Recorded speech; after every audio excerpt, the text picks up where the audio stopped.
Hermanos, vamos a iniciar esta ponencia.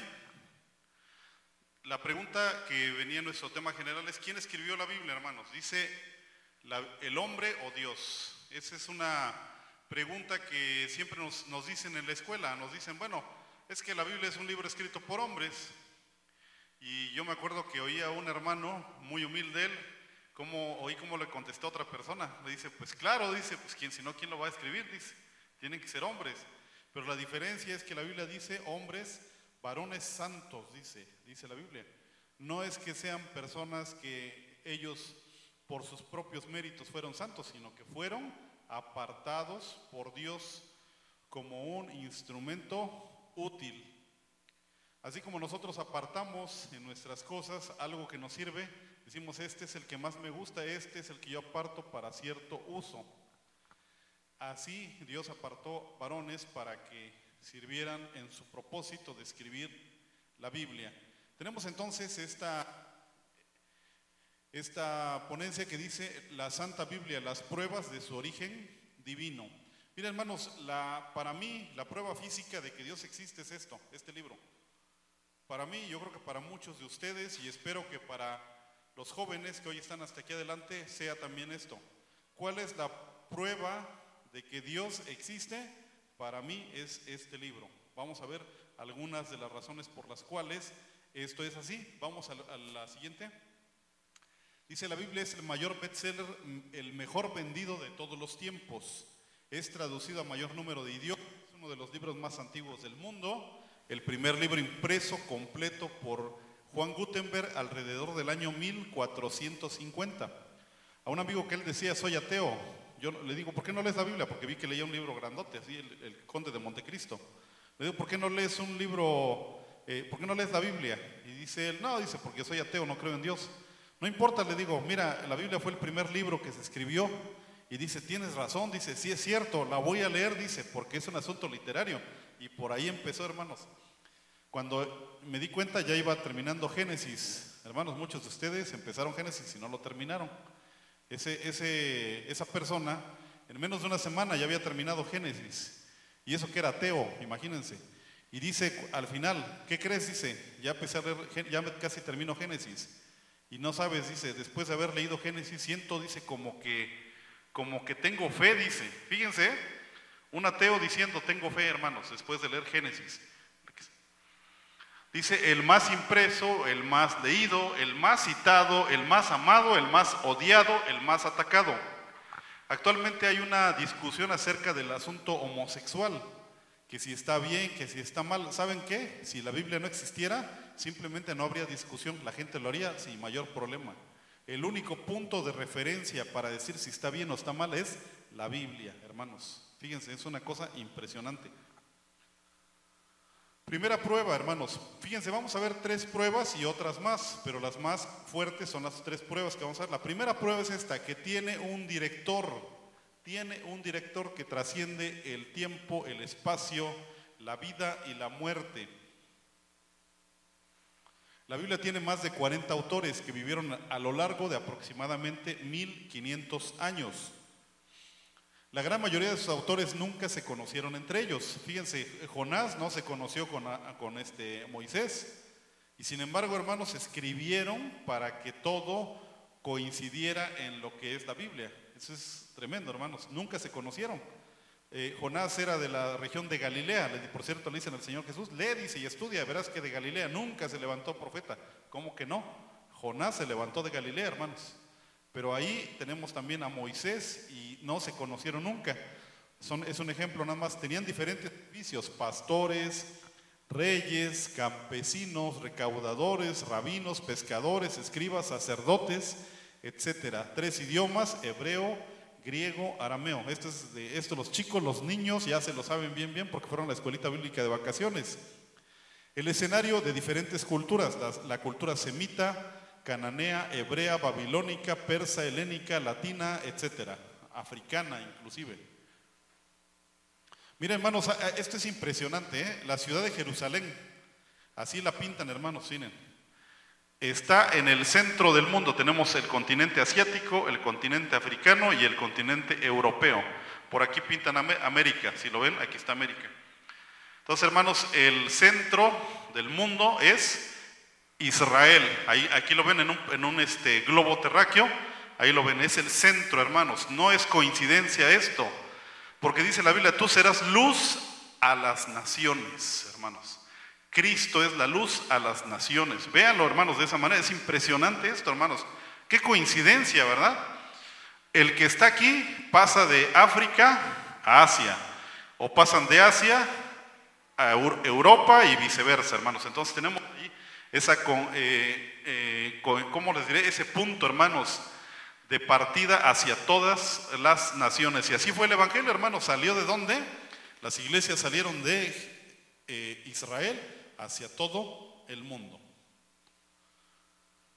A lo largo de 1500 años sucedieron construcciones y destrucciones, reconstrucciones, conquistas, invasiones, guerras, paz, hambres, lluvias, sequías, terremotos. ¿Y cómo fue posible que tal coordinación para elaborar un libro de perfección como lo es la Santa Biblia? Respuesta: tuvo un solo director que está por encima del tiempo, el espacio, la vida y la muerte. Solamente así es posible esto, porque si el director muriera, se acabó. No hay... Miren, ustedes visiten las catedrales. Bueno, no es bueno meterse a las catedrales, pero bueno, estudien acerca de las catedrales. Las catedrales para construirse más o menos tardaron alrededor de 300, inclusive hasta 400 años. Entonces, cuando los primeros se construyeron, conforme van avanzando, tienen cambios. Por ahí los arquitectos saben eso. Tienen cambios, dicen, bueno, pues si empezaron con un estilo, ¿por qué terminaron con otro? Ah, bueno, porque les alcanzó casi 2 siglos y no habían terminado tal edificio. Entonces se ven ahí modificaciones en su estilo, aun cuando es un solo edificio. Así eran los edificios antes, hermanos, muy tardados para construirse. Bueno, pues la Biblia, hermanos, no cambia, hermanos, habla de lo mismo. Más ahorita que estamos leyendo, yo le decía al pastor, hermano, ¿cómo es que dicen Antiguo y Nuevo Testamento? Ahorita que acabo de leer el Pentateuco, digo, es exactamente lo mismo, hermanos, es exactamente lo mismo. Todo tiene cumplimiento en Cristo, es uno de los puntos que vamos a ver ahorita. Siguiente. Su director es Dios mismo, fue inspirada la Escritura por el Espíritu Santo. Él es el director, hermanos, de las Sagradas Escrituras. Inspiración, hermanos, esta es una definición que debemos tener en cuenta. ¿Qué es inspiración? Dios inspiró a varones para que escribieran lo que Él reveló. Dios revela, hermanos, es como decir, ¿saben qué tengo aquí en mi bolsillo, hermanos? ¿Saben lo que tengo? No saben, ¿verdad? Si yo lo muestro, entonces traigo una moneda de 10 pesos, ya lo revelé, ¿verdad? Pero Dios tiene en su mente y en su corazón cosas que quiere dar a conocer. Eso, hermanos, es revelar. Ahora bien, para que pueda llegar a las personas, Él lo inspira mediante su Espíritu Santo. Dice, toda escritura es inspirada divinamente y útil para enseñar, para redarguir, para corregir, para instituir en justicia. Esta palabra es muy importante, está subrayada y está en rojo, inspirada, dice. Es 2 Timoteo 3:16. Inspiración, aquí está otra vez esta palabra, inspiración del texto anterior. En el original, en el lenguaje griego, esta palabra se escribe así, teo y neustos. Teo es Dios, neustos es respiración. Entonces, hermanos, inspiración literalmente significa la respiración de Dios. Bien, hermanos, fíjense qué interesante. En nuestros días, si un grupo de 40 personas reunidos en el mismo sitio, con el mismo horario, con el mismo idioma, ahí está el director de proyecto, fíjense, y con la misma formación académica, con el mismo manual de procedimientos, con la misma tecnología, a la hora de presentar la primera versión de un trabajo, el resultado es un desastre de coordinación. Eso pasa en nuestros días, hermanos. Tenemos internet, WhatsApp y cuanta cosa. ¿Y qué creen? No entró el pago porque no pasaron el número de cuenta del clave interbancario. Y se hizo un desastre, hermanos. Hicimos todo bien menos eso. ¿Cómo la ven? Imagínense, hermanos, en nuestros días con tanta tecnología y hipercomunicación que tenemos, se cometen esos desastres. ¿Cómo le hizo, hermanos, Dios para que 40 autores en 1500 años, todo lo que platicamos, no se equivocara? Es genial, hermanos. La Biblia es un libro genial, impresionante. Bien, hermanos, la segunda prueba. Entonces, la primera prueba es que hay un director, que es Dios a través de su Espíritu Santo. La segunda prueba, hermanos, es que el tema central, esto es fundamental, hermanos, toda la Biblia habla de Cristo. Toda la Biblia, desde el Génesis hasta el Apocalipsis, hermanos, habla de Cristo. Todo es para mostrarnos a Cristo, hermanos. Hacia allá nos lleva. Le doy gracias a Dios porque nuestra iglesia, ustedes ven allá arriba un texto. ¿De quién habla ese texto, hermanos? Díganme. Allá en la pared principal. ¿De quién habla ese texto? De Cristo, hermanos. Amén. Vamos a la siguiente. La Biblia es una colección de 66 libros y todos hablan de Jesucristo, desde Génesis hasta el Apocalipsis. No hay otro tema central. Bien, Génesis capítulo 3 habla de la simiente de la mujer. ¿Sí? Ya leyeron ese capítulo, dice la simiente de la mujer y la simiente de Satanás. Esta te herirá en la cabeza y tú le herirás en el calcañar, dice. ¿De quién está hablando esa simiente de la mujer? Dice Isaías que iba a venir de una virgen. ¿Quién es? Cristo. Siguiente. Génesis 3:15. Y enemistad pondré entre ti y la mujer, y entre tu simiente y la simiente suya. Esta te herirá en la cabeza y tú le herirás en el calcañar. Eso sucedió, hermanos, en el Edén.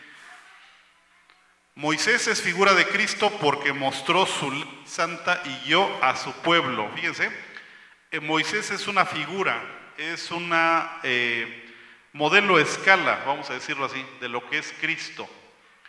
Y él como tal guió y pastoreó a su pueblo por el desierto durante 40 años.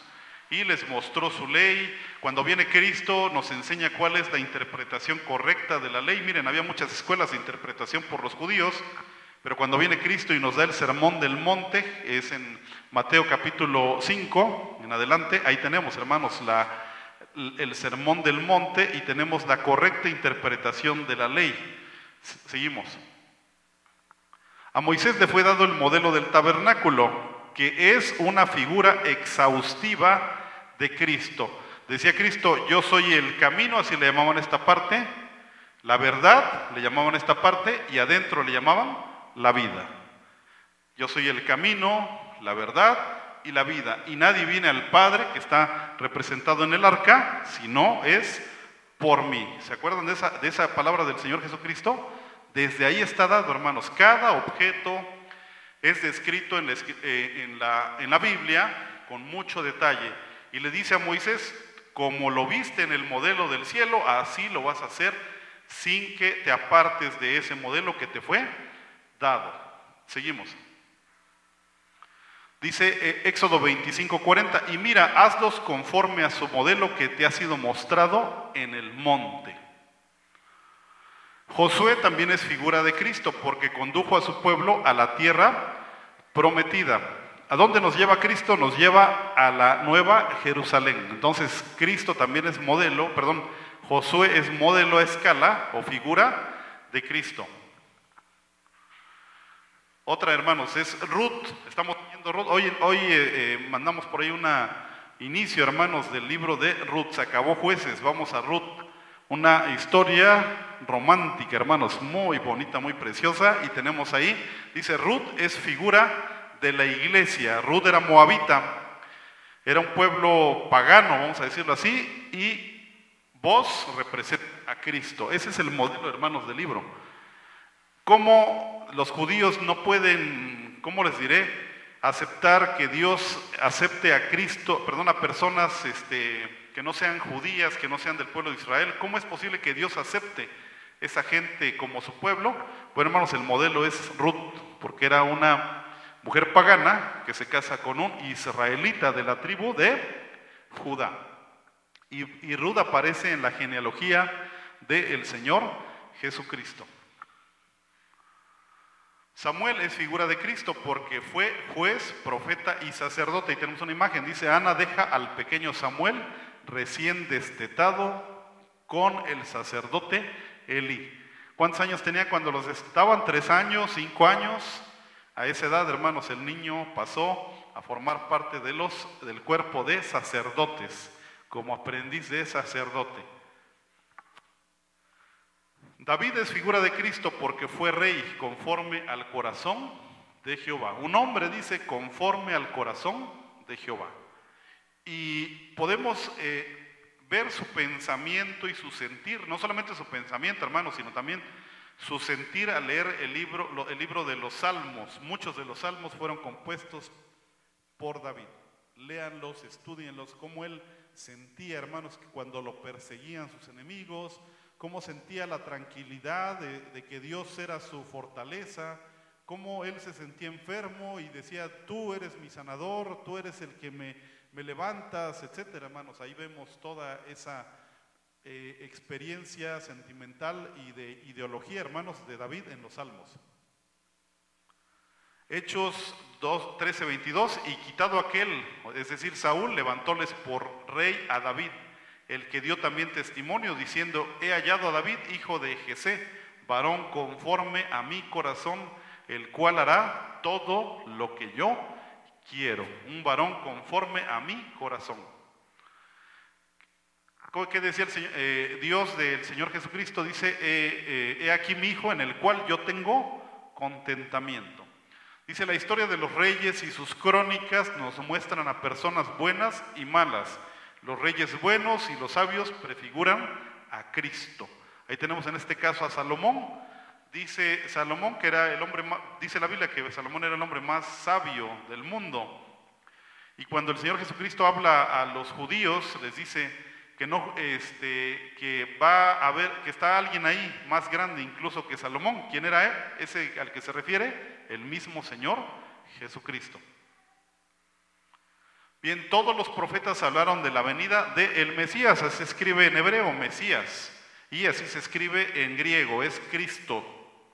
Entonces tenemos, dice Mesías, Cristo, y en español es ungido. Eso es lo que significa, hermanos. Esto hablaron todos los profetas acerca de este tema. Mesías, el ungido, solo a los reyes y sacerdotes se les ungía, pero este no era solamente ungido, sino el ungido, el Mesías, el Cristo. Así le dijeron al Señor, tú eres el Cristo, dice mucho en los evangelios. Dice, la profecía más asombrosa de todas es la que se encuentra en el capítulo 53 de Isaías. Bien, habla de la muerte del Mesías Cristo con lujo de detalle, al grado de que cuando lo oyen los judíos de hoy, de manera aislado, creen que se está leyendo parte del evangelio. Un pastor dice que sí le leyó a un judío. Dice, nada, dice tú y tu evangelio. No, dice, no estoy leyendo el evangelio, estoy leyendo Isaías 53. Cuando se dio cuenta de eso, dice, entonces tu Cristo, entonces mi Mesías. Se dio cuenta, hermanos, de eso. Siguiente.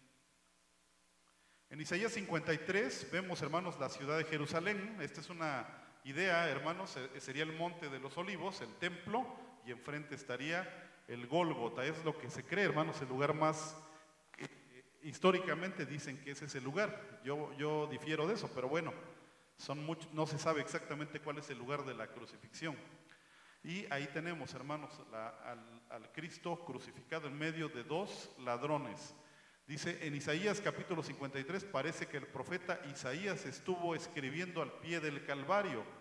Fue dado esta profecía alrededor del año 700 antes de Cristo y se cumplió cabalmente en el año 30 después de Cristo. El libro de Esdras se manifiesta a Cristo como el que restaura a su pueblo y reconstruye el templo, que es figura de su resurrección, la reiteración de la ley y la santificación del creyente. En el libro de Nehemías se manifiesta a Cristo como el que reconstruye la ciudad de Jerusalén y consagración de su pueblo. Hermanos, ese libro, pero finalmente es la reconstrucción de su pueblo. En el libro de Esther, Cristo está representado mediante la intercesión de Esther. Fíjense cómo Esther intercede por su pueblo. Ese es uno de los oficios que tiene Cristo, interceder por su pueblo. Pero también, hermanos, la sabiduría, la diligencia de Mardoqueo. Vemos esa prudencia de ese hombre. Y de cómo Dios salvó a todo el pueblo judío del cual tenía que venir el Mesías. Si no hubiera sido exterminado, hermanos, el pueblo de Israel, y no hubiera llegado el Mesías. Bien, ahí tenemos a Job con sus tres amigos. Claramente está el libro de Job en el 19:25 escrito así. Dice, yo sé que mi Redentor vive y al fin se levantará sobre el polvo. Muchos de los salmos son proféticos, como por ejemplo el Salmo 22, en donde literalmente se sienten, hermanos, los sufrimientos del Mesías. Lean el Salmo 22, hermanos, es impresionante. Dice como una parte, hermanos, dice, siente cómo se deshace, dice, su corazón por dentro, como si fuera cera, dice, se está derritiendo. Es lo que está diciendo, hermanos. ¿Quién puede sentir eso, hermanos? Que su corazón se está derritiendo, dice. Así siente el Señor Jesucristo, hermanos, los dolores. Dice, en el libro de los Proverbios se manifiesta Cristo como la sabiduría de Dios. Puntualmente, ¿en dónde? Vamos a ver. En el Proverbios 8, hermanos, ahí dice, Jehová me poseía en el principio de su camino, ya de antiguo, antes de sus obras, eternalmente tuve el principado, desde el principio, antes de la tierra, antes de los abismos fui engendrada. Antes que fuesen fuentes de las muchas aguas, antes que los montes fuesen fundados, antes de los collados era yo engendrada. No había aún hecho la tierra, ni las campiñas, ni el principio del polvo del mundo. Cuando formaba los cielos, allí estaba yo. Cuando señalaba por compás la sobrefaz del abismo, cuando afirmaba los cielos arriba, cuando afirmaba las fuentes del abismo. El espacio, hermanos, es un abismo impresionante. Que sigue. Dice, en el libro de Eclesiastés, todo es vanidad, lo único que tiene valor. Hermanos, ustedes leen Eclesiastés, dice, todo se acaba, hermanos, todo se acaba. ¿No? La juventud, todo, dice. Por eso dice en el 12:1, dice, acuérdate de tu Creador en los días de tu juventud. Dice, antes que vengan los malos y lleguen los años en los cuales digas, no tengo en ellos contentamiento. Dice Eclesiastés, sí, regresa. Dice, todo es vanidad, lo único que tiene valor es conocer a Dios y nadie puede venir a Dios si no es por Cristo. Eso es lo único, hermanos, que tiene valor en la vida, a final de cuentas. Es una opinión desde una óptica humana, porque los testigos de Jehová la toman como un libro para sacar teología, pero no es así, hermanos, es solamente cómo se ve desde el punto de vista humano la vida.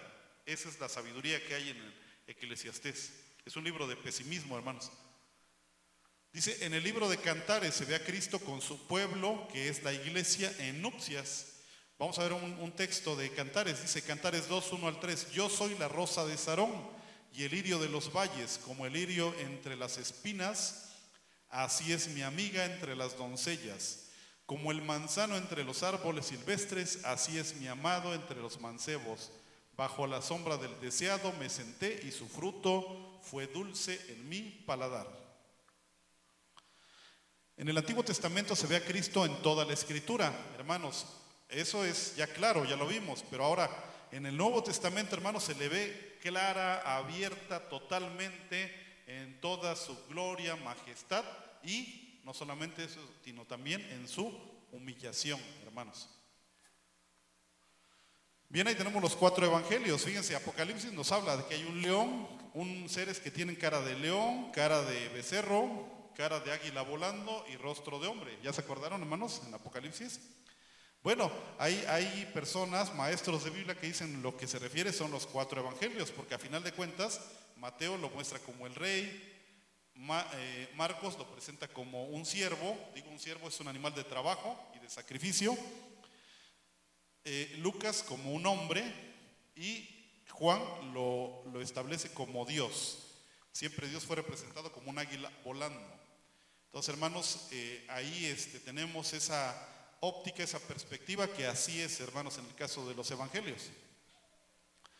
Dice Apocalipsis 4:7, el primer animal era semejante a un león, el segundo a un becerro, el tercero cara como de hombre y el cuarto semejante a un águila volando. Que decían en alta voz, ese ser decía así: el cordero que fue inmolado es digno de tomar el poder, riqueza, sabiduría, fortaleza, honra, gloria y alabanza. Es un canto, hermanos, para el cordero. Llegamos a la tercera prueba. Entonces el director es Dios. Número 2, porque su tema central es Cristo. Y número 3, porque sus profecías son cumplidas. A ver, vamos a ver, hermanos, algunas profecías cumplidas. Vamos a ver la primera. La gente gente se burla de la Biblia porque dice que son leyendas judías, ¿verdad? Bueno, publicamos un texto ahí hace unos días, unas semanas, y apareció un timbre postal de cómo los judíos ven a Samson. Dice ahí, los héroes de Israel. Entonces, hermanos, así como nosotros usamos nuestras estampitas de Miguel Hidalgo y Costilla, es nuestro héroe nacional. Así también ellos sacan su timbre postal y sacan a Samson, es su héroe nacional. Decía mi hijo, bueno, papá dice, pero es que no sabían cómo era, qué forma ni qué cara tenía Samson. Digo, pues ni nosotros sabemos cómo era Miguel Hidalgo.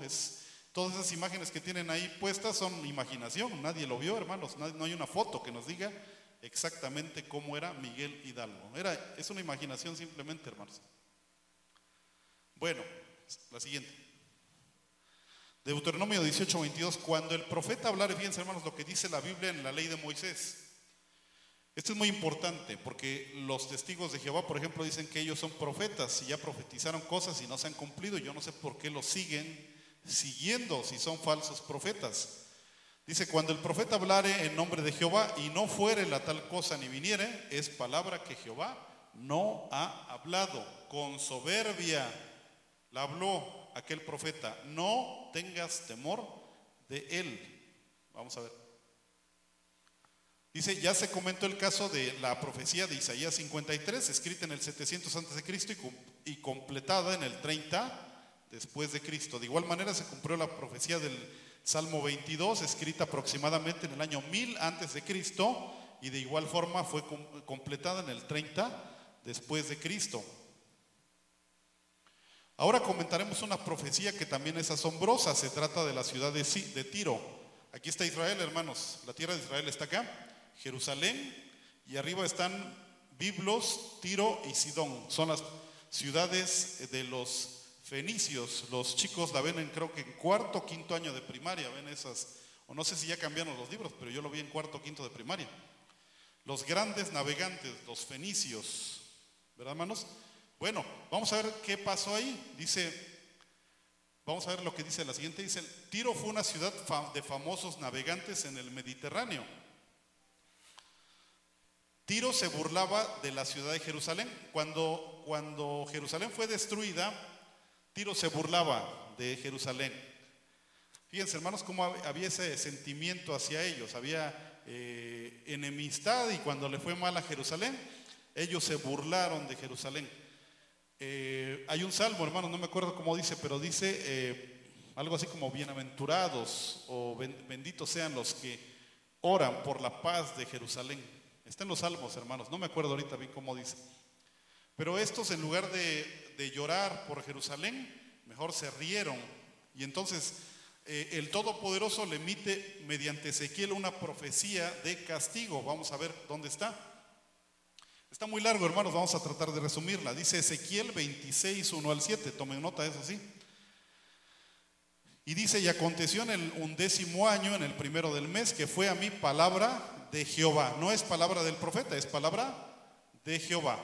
Hijo del hombre, por cuanto dijo Tiro sobre Jerusalén, ¡ea! ¡Ja! Bien quebrantada es la que era puerta de las naciones. A mí se volvió, seré llena, ella desierta. Se está riendo, hermanos, Tiro de Jerusalén. Por tanto, así ha dicho el Señor Jehová, he aquí yo contra ti, oh Tiro, haré subir contra ti muchas gentes como el mar hace subir sus ondas. Los muros de Tiro derribarán sus torres, raeré de ella su polvo y dejaré como una peña lisa. Solamente quedaría tendedero de redes, de pescadores. Seré en medio de la mar porque yo he hablado, dice el Señor Jehová. Y da otros detalles. ¿Qué pasó? Vamos a ver cómo se cumplió, hermanos. Tiene dos cumplimientos, uno temprano y otro más tardío. Vamos a ver el temprano. En el año 597 fue emitida la profecía anterior. 12 años después, desde el año 585 al 572 a.C., durante 13 años Nabucodonosor sitió a Tiro. Vinieron sus ejércitos en cantidades gigantes y dice, y dejó devastada la ciudad.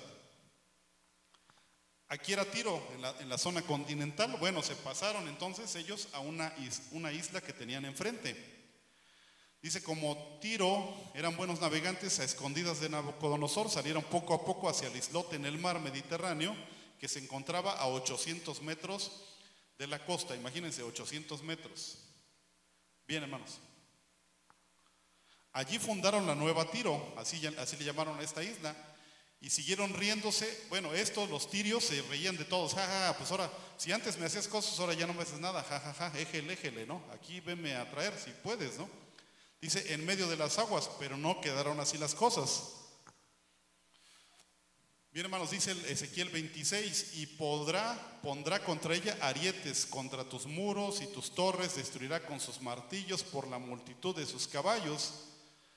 Bien, hermanos, dice más adelante, y tus casas preciosas destruirán y pondrán tus piedras y tus madera y tu polvo en medio, ¿dónde, hermanos? Tiro en medio de las aguas. En el tiempo que fue, eso no era así, hermanos. Entonces ya está profetizando que se iban a pasar al islote. Fíjense, hermanos, qué interesante. Y haré cesar el estrépito de tus canciones y no se oirá más el son de tus vihuelas.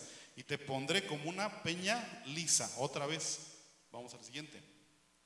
En el año 333 a.C. llegó Alejandro Magno para pedir la rendición de la ciudad de Tiro, aliada de los persas, de forma pacífica. Les dijo, ríndete.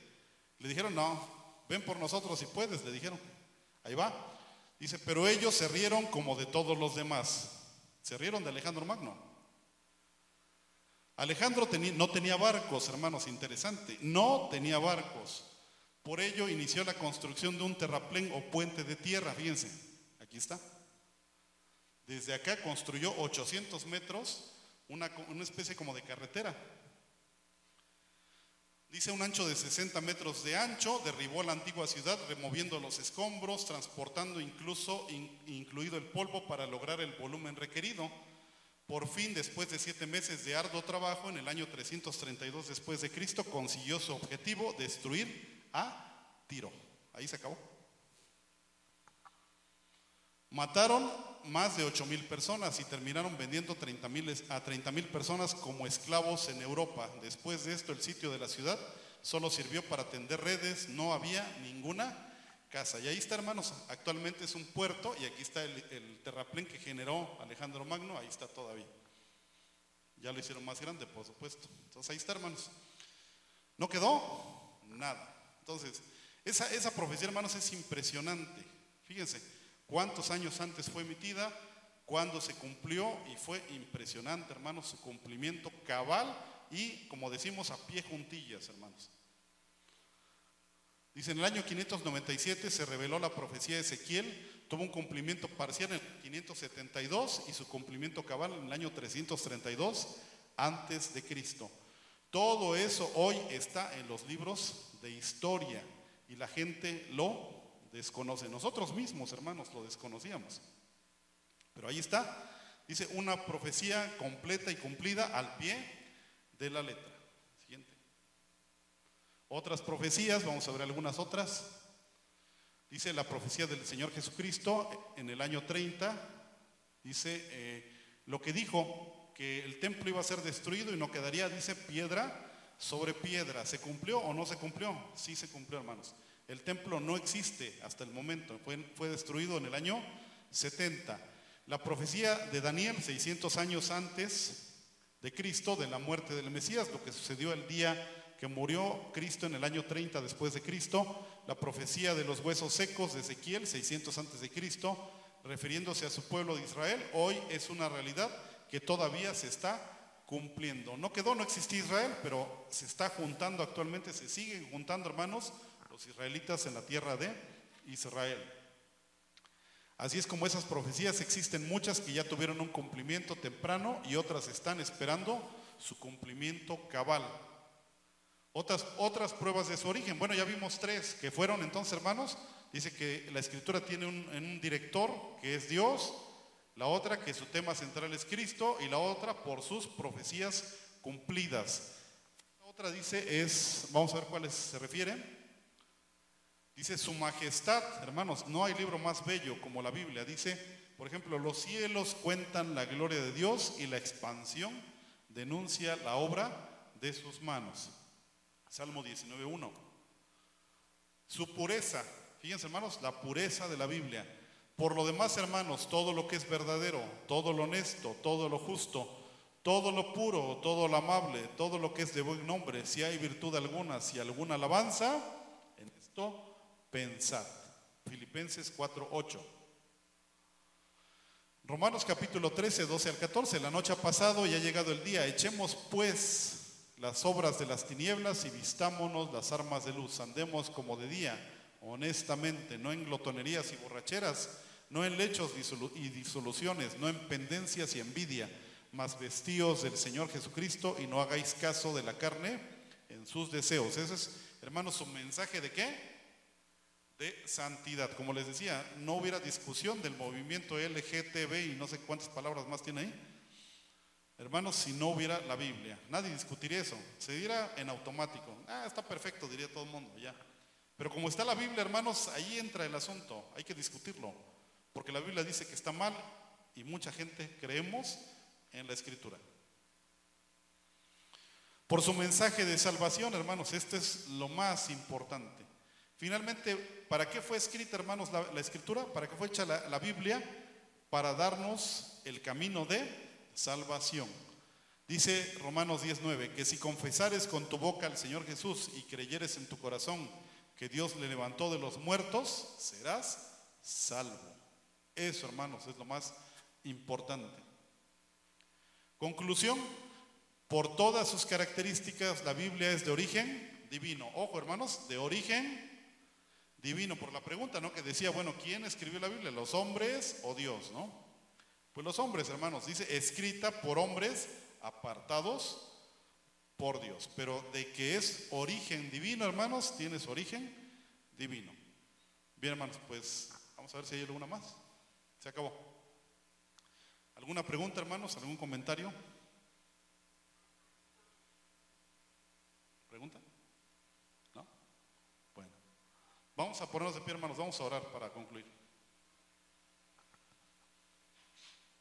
Nuestro Dios y Padre, gracias te damos porque en esta hora nos concedes revisar, Señor, algunos puntos de la palabra de Dios y nos damos cuenta de cuán magnífica y sublime es tu palabra. Gracias, Señor, porque en ella está Cristo como tema central y nos habla de la salvación generada, Señor, por su sacrificio vicario y expiatorio, y todo, Señor, es para la gloria tuya y edificación nuestra. Bendícenos y guárdanos en este día.